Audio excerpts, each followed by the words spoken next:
We are playing a game. And the game runs like this. The only thing you really know is what you can put into words. Let's suppose I love some girl rapturously. And somebody says to me, well, do you really love her? Well, how am I going to prove this? Well, I say, write poetry. Tell us all how much you love her. Then we'll believe you. So if I'm an artist and I can put this into words and convince everybody that I've written the most ecstatic love letters ever written, they say, all right, okay, we'll admit it. You really do love her. But supposing you're not very articulate, are we going to tell you you don't love her? Surely not. You don't have to be Heloise and Abelard to be in love. So the whole game that our culture is playing is that nothing really happens unless it's in the newspaper. So when we're at a party and there's a great party, somebody said, it's too bad there wasn't a tape recorder.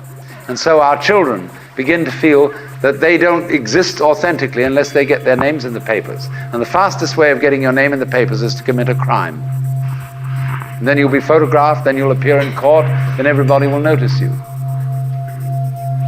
It really happened if it was recorded. In other words, if you shout and there doesn't come back an echo, it didn't happen. Well, that's a real hang-up.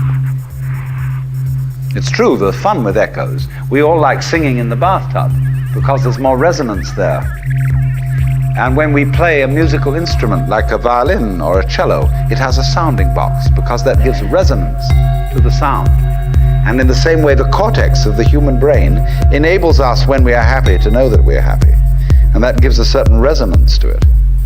If you're happy and you don't know you're happy, there's nobody home.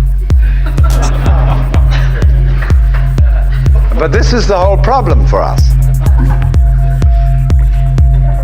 Several thousand years ago, human beings evolved the system of self-consciousness. And they knew. There was a young man who said, though, it seems that I know that I know. What I would like to see is the eye that knows me when I know that I know that I know. You see? And this is the human problem. We know that we know. And so there came a point in our evolution when we didn't guide life by just trusting our instincts, and had to think about it, and had to purposely arrange and discipline and push our lives around in accordance with foresight and words and systems of symbols, accountancy, calculation, and so on. And then we worry. Once you start thinking about things, you worry as to whether you've thought enough. Did you really take all the details into consideration? Was every fact properly reviewed? And by Jove, the more you think about it, the more you realize that you really couldn't take everything into consideration, because all the variables in any human decision are incalculable. So you get anxiety. And this, though, also, this is the price you pay for knowing that you know, for being able to think about thinking, to feel about feeling. And so you're in this funny position. Now then, you see that this is simultaneously an advantage and a terrible disadvantage. What has happened here is that by having a certain kind of consciousness, a certain kind of reflexive consciousness, being aware of being aware, being able to represent what goes on fundamentally in terms of a system of symbols, such as words, such as numbers. You put, as it were, two lives together at once, one representing the other. The symbols representing the reality, the money representing the wealth. And if you don't realize that the symbol is really secondary. It doesn't have the same value. You know, people go to the supermarket and they get a whole cartload of goodies and they drive it through, and then the clerk fixes up the counter and this long tape comes out, and you say, $30 please. And everybody feels depressed because they give away $30 worth of paper, but they've got a cartload of goodies. They don't think about that. They think they just lost $30. But you've got the real wealth in the cart. All you parted with was the paper. Because the paper in our system becomes more valuable than the wealth. It represents power, potentiality, whereas the wealth, you think, oh well, that's just necessary. You gotta eat. Well, I mean, that's to be really mixed up.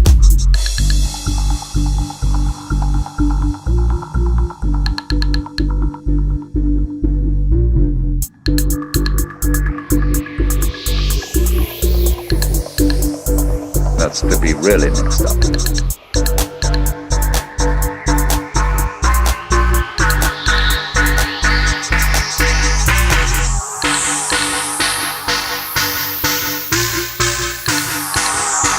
We are playing a game.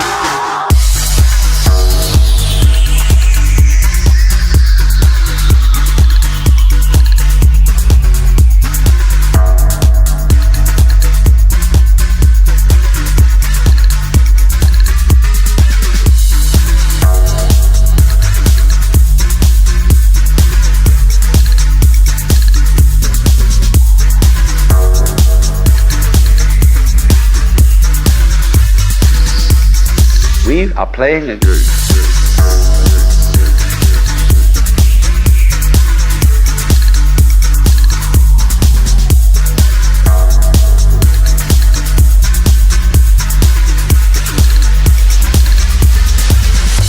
So then, if you awaken from this illusion and you understand that black implies white, self implies other, life implies death, or shall I say, death implies life. You can feel yourself not as a stranger in the world, not as something here on probation, not as something that has arrived here by fluke, but you can begin to feel your own existence as absolutely fundamental. What you are basically is simply the fabric and structure of existence itself. So, say in Hindu mythology, they say that the world is the drama of God. God is not something in Hindu mythology with a white beard that sits on a throne and that has royal prerogatives. God in Indian mythology is the self, Satchidananda, which means Sat, that which is, Chit, that which is consciousness, that which is Ananda is bliss. And in other words, what exists, reality itself, is gorgeous. It is the plenum, the fullness of total joy. Wow-wee.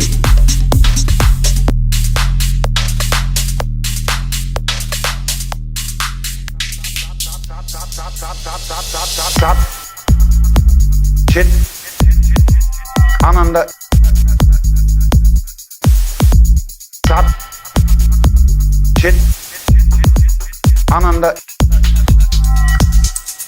is bliss. Sat, Chit, Ananda, Sat, Chit, Chit, Chit, Sat, Chit, Ananda is bliss. Sat, Chit, Ananda, Sat, Chit, Chit, Chit, Sat, Chit, Ananda is bliss.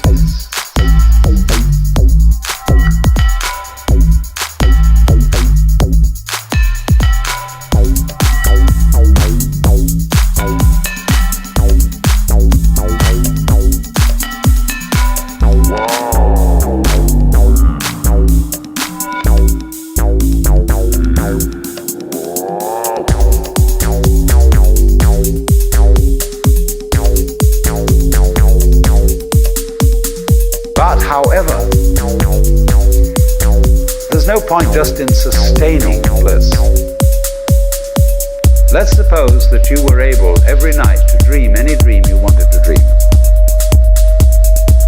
And that you could, for example, have the power within one night to dream 75 years of time, or any length of time you wanted to have. And you would naturally, as you began on this adventure of dreams, you would fulfill all your wishes. You would have every kind of pleasure. And after several nights of 75 years of total pleasure each, you would say, well, it's pretty great. But now let's have a surprise. Let's have a dream which isn't under control. Well, something is going to happen to me that I don't know what it's going to be. And you would take that and come out of that and say, wow, that was a close shave, wasn't it? Then you would get more and more adventurous, and you would make further and further out gambles as to what you would dream. And finally, you would dream where you are now. You would dream the dream of living the life that you are actually living today. That would be within the infinite multiplicity of choices you would have, of playing that you weren't God. Because the whole nature of the Godhead, according to this idea, is to play that he's not. The first thing he says to himself is, man, get lost. Because he gives himself away. The nature of love is self-abandonment, not clinging to oneself. Throwing yourself out, as in, for example, in basketball, you're always getting rid of the ball. You say to the other fellow, have a ball. See? And that keeps things moving. That's the nature of life. So in this idea then, everybody is fundamentally the ultimate reality. Not God in a politically kingly sense, but God in the sense of being the self, the deep down basic whatever there is. And you're all that. Only you're pretending you're not. And it's perfectly okay to pretend you're not. To be absolutely convinced, because this is the whole notion of drama. When you come into the theater, there is a proscenium arch and a stage, and down there is the audience. And everybody assumes their seats in the theater and are going to see a comedy, a tragedy, a thriller, or whatever it is. And they all know as they come in and pay their admissions that what is going to happen on the stage is not for real. But the actors have a conspiracy against this, because they're going to try and persuade the audience that what is happening on the stage is for real. They want to get everybody sitting on the edge of their chairs. They want to get you terrified or crying or laughing. Absolutely captivated by the drama. And if a skillful human actor can take in an audience and make people cry, think what the cosmic actor can do. Why, he can take himself in completely. He can play so much for real if he really believes it is. Like you sitting in this room, you think you're really here. Why, you've persuaded yourself that way. You've acted it so damn well that you know this is the real world. But you're playing it. It's because the audience and the actor is one. Because behind the stage there's the green room. Off-scene, obscene, where the actors take off their masks. You know that the word person means mask? The persona, which is the mask worn by actors in Greco-Roman drama, because it has a megaphone-type mouth which throws the sound out in an open-air theater. So per, through, sona, what the sound comes through, that's the mask. How to be a real person? How to be a genuine fake? A mask. So the dramatis personae at the beginning of a play is the list of masks that the actors will wear. And so in the course of forgetting that this life is a drama, the word for the role, the word for the mask, has come to mean who you are genuinely, the person, the proper person.